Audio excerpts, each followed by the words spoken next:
سے شام ہونے والی تھی، جب دیکھا کہ ایسے نہیں نکلا جائے گا تو کہا کہ ایسا ہے کہ جاؤ محمد کو بلا کر کے لاؤ۔ کن کو بلا کر کے لاؤ؟ محمد کو بلا کر کے لاؤ، وہی مجھے نکال سکتے ہیں۔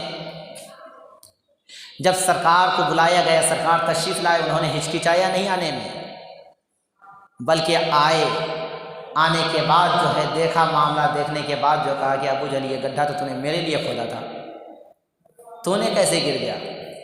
بولے کیا کریں گے، ہم تمہارے انتظار میں آگے پیچھے گھوم رہے تھے، ادھر ادھر کر رہے تھے، اور آنکھ لگی اور میں ڈائریکٹ گڈھے میں گر گیا۔ آنکھ لگی اور گڈھے میں گر گیا۔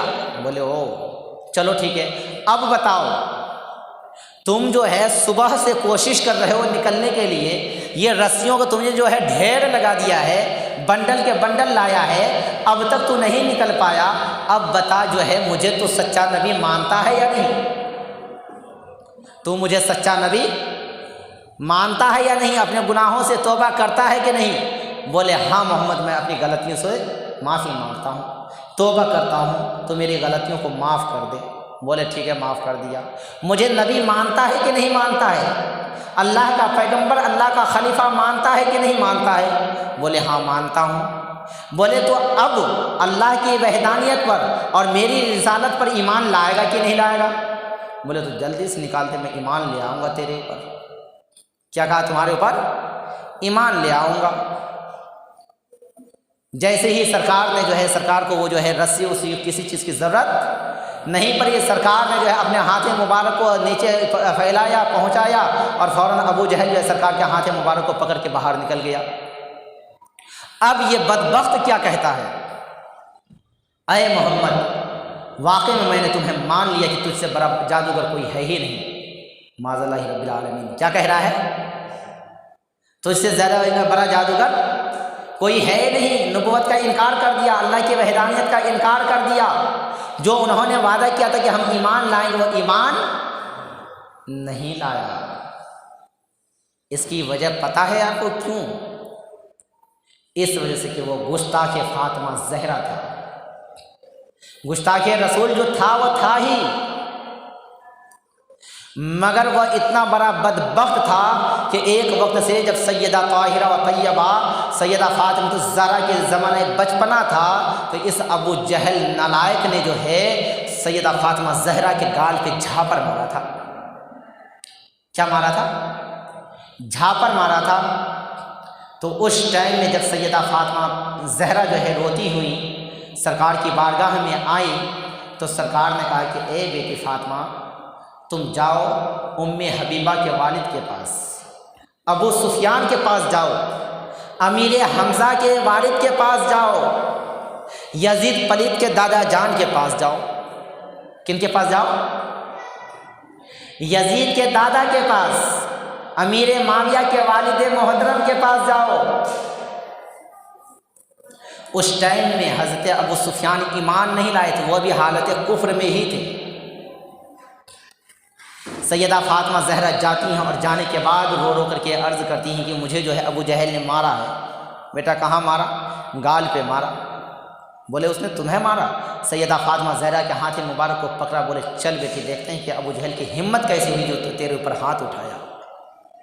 ابو سفیان بھی کافر ہیں اس وقت میں، ابو سفیان بھی ہمارے پیغمبر علیہ الصلوۃ والسلام کے مخالف ہیں، دشمن ہیں، مگر دشمن تھے مگر اتنی بھی نہیں کہ بے حرمتی پہ اتر جائیں، ضلالت پر اتر جائیں، بے حیائی پر اتر جائیں، بلکہ وہ مخالف تھے مگر اپنی حد میں رہ کر کے تھے۔ فاطمہ زہرا کے ہاتھ کو پکڑا ابو سفیان نے، اور فوراً ابو جہل کے پاس گئے، اور جانے کے بعد کچھ نہیں، کوئی سوال نہیں، کوئی جواب نہیں، فوراً حضرت ابو سفیان کہتے ہیں کہ اے بیٹی، جتنا زور سے ابو جہل نے تجھے جھاپڑ مارا ہے، اتنے ہی زور سے تو بھی ابو جہل کے گال پہ جھاپڑ مار، اتنا ہی زور سے ابو جہل کے گال پہ اے فاطمہ تو بھی جھاپڑ مار۔ کیونکہ اگر ابو سفیان مارتے تو وہ تو بڑے تھے، بزرگ تھے، وہ مار دیتے تو ابو جہل کے اوپر کوئی فرق نہیں پڑتا۔ ابھی کا مثال لے لیجیے، اگر آپ کسی بچے کو مار دیتے ہیں، بچے کے اوپر کوئی فرق پڑے گا؟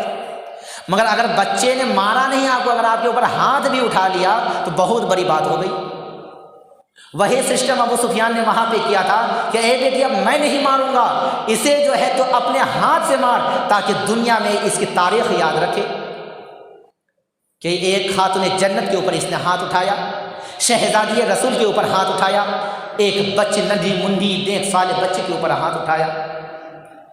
جب ابو سفیان نے یہ کارنامے دکھائے تو اللہ تعالیٰ کو یہ چیز بہت زیادہ پسند آئی۔ کیا آئی؟ پسند آئی اللہ تعالیٰ کو یہ چیز، اور رب کعبہ نے ابو سفیان کو ایمان کی دولت عطا فرما دی۔ کیا فرمائی؟ ایمان کی دولت عطا فرما دی۔ حضرات محترم، لہٰذا ہمیں بھی چاہیے کہ ہم اپنے اخلاق کو، ہم اپنے کردار کو، ہم اپنے حسن و جمال کو اس طرح سے یوز میں لیں کہ ہمیں دیکھ کر کے دنیا بگڑے نہیں بلکہ سدھرے۔ اگر ہم راستے سے چلیں تو کوئی صرف ہمیں مسلمان کہہ کر کے نہ پکارے، بلکہ ہمیں سچا کوئی عاشق رسول کہہ کر کے پکارے، غلام مصطفیٰ کہہ کر کے پکارے، نبی کا سچا دیوانہ کہہ کر کے پکارے، تب یہ ہماری شان باقی رہے گی۔ کیا ہم نے کبھی ان باتوں پہ غور و فکر کیا؟ لہٰذا ہمیں سوچنا چاہیے اور ان باتوں پہ غور و فکر کر کے اس پہ عمل کرنا چاہیے۔ اللہ تعالیٰ کی مقدسہ میں دعا ہے کہ مولا مجھے بولنے میں، آپ حضرات کو سننے میں کسی بھی قسم کی کوئی غلطیاں ہوئی ہو تو اپنے فضل و کرم سے معاف عطا فرمائے، اور اس بیان کے سب سے پہلے مجھے خود کو عمل کرنے کی توفیق و رفیق عطا فرمائے، اپنے بعد اپنے حبیب علیہ الصلوۃ والسلام کے صدقے و تحفے میں ہمارے بھی اور ہمارے والدین کے اور ہم تمام حاضرین کے اور ہمارے تمام حاضرین کے تمام کے والدین کی مغفرت فرمائے، اہل خاندان سے جو بھی گزرے ہیں سب کی مغفرت فرمائے۔ استغفر اللہ ربی من کل ذنب و اتوب الیہ۔ السلام علیکم۔